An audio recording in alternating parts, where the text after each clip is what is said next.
Okay, y'all. One hand, mostly riding from the seat. This is Lacey. Now, she's one of those horses where she has a very, very, very light mouth. So, if you ride with really rough hands, you have the wrong bit, or both, you're not going to be able to ride this horse. This horse mostly rides from her seat, and she's very well broke. Look, that's my seat, okay? That's not touching her mouth. Look at the reins. They're completely loose and swinging.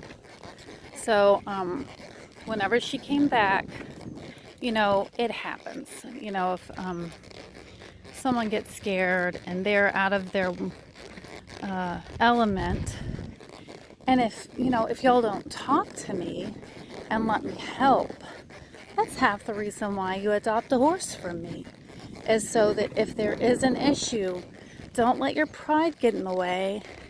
I'm not going to judge you. What I will judge you for is if you don't ask for help and you or the horse gets hurt. And not necessarily judge you in a bad way, but say, well, what were you thinking? Because that's the whole point, isn't it? To have someone to help you. This horse is not a runaway horse.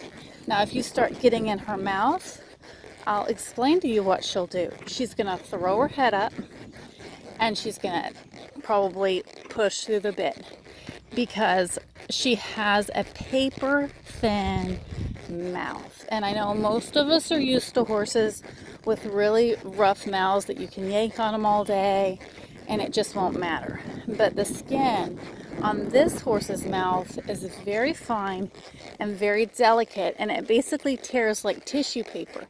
It's very painful to her whenever someone pulls on her mouth. So she's going to react in pain, and she's going to, try to get away from that pain. Now, it's very unfortunate that she had a good home. I am not going to say that they're bad people. They're good people. They just made a mistake and being a little bit less communicative than they could have been. Now, I'm really glad we have this horse back.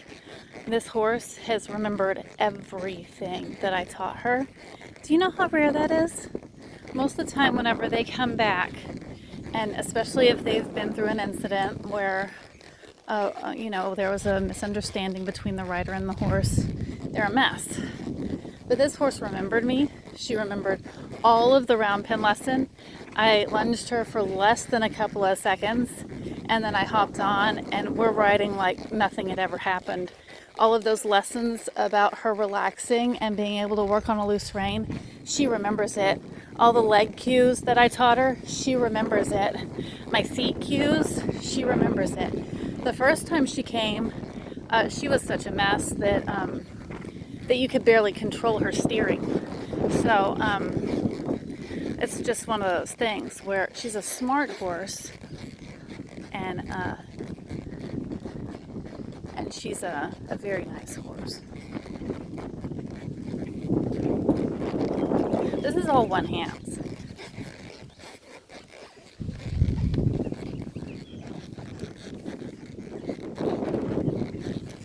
All right, let me show you what happens. I've switched to one hand, okay? Just without a loop in the rein. I'm now more on this side of the rein than I am that. That rein's longer. So if you have a horse that is wanting to run through the bit, what you need to do is break it down to one side. See how she's bending over here? We're teaching her to soften on the bit. And then that way what it teaches her is that if she gives to the bit never touches her mouth. And that's exactly what she wants. So what happens is some people forget to release the cue, okay?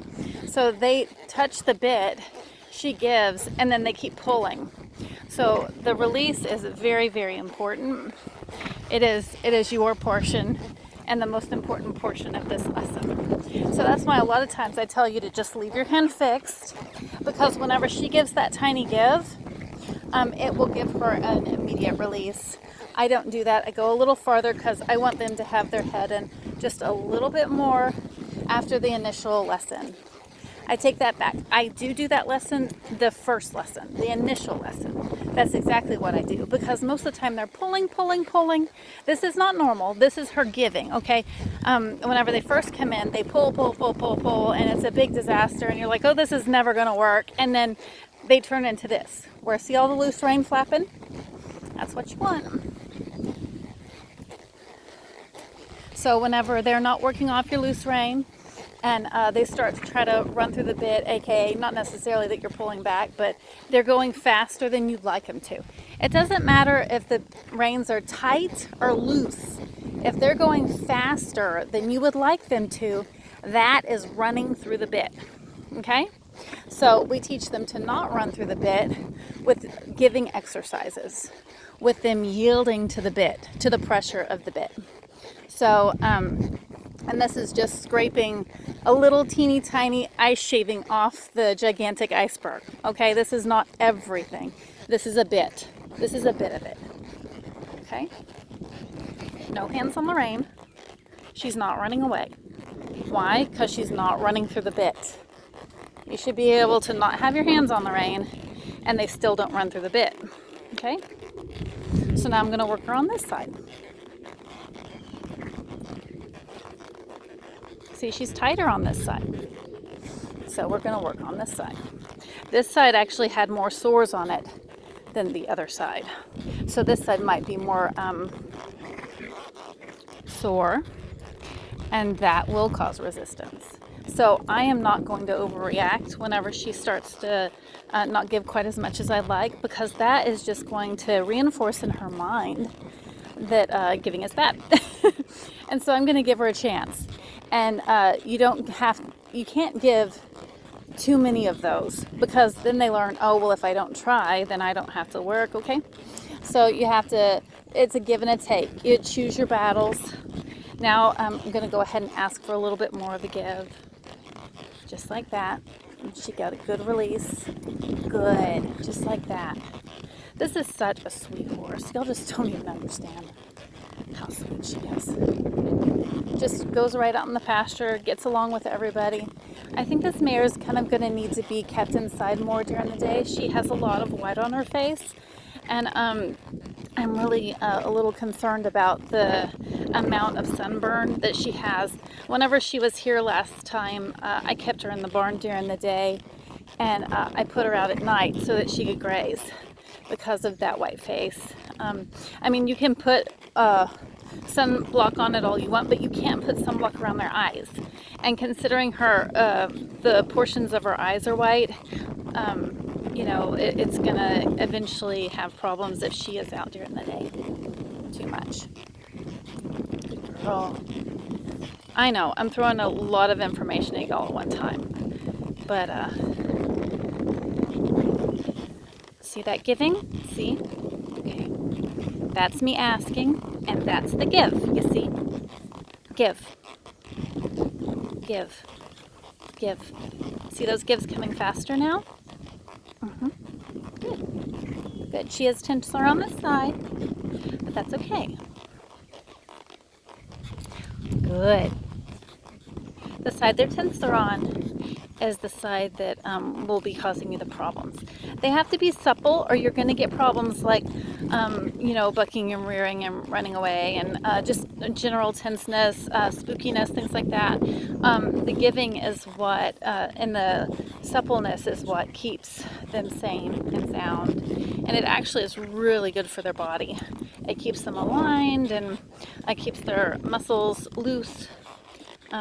A lot of people are like, oh my gosh, I can't believe you ride with your horse's head to the side. This is a training technique. This is not what we do 100%. This is what gets us to the next level. So this is not what we do 24/7. It is a technique to work on, like practice. Whenever you do piano and you run chords and drills before you do your real songs, this is the chords and drills before you do your real songs, okay? That's what the giving is. Because you have to do the muscle memory stuff before you can get to the really cool stuff. We'll get to our concertos shortly. But right now, we're running our drills. We're reminding her, remember, this is what we do. Remember, you calm down, you know. And she's doing great. She's just walking along, doing exactly what I'm asking her to do. I'm very pleased. Very pleased.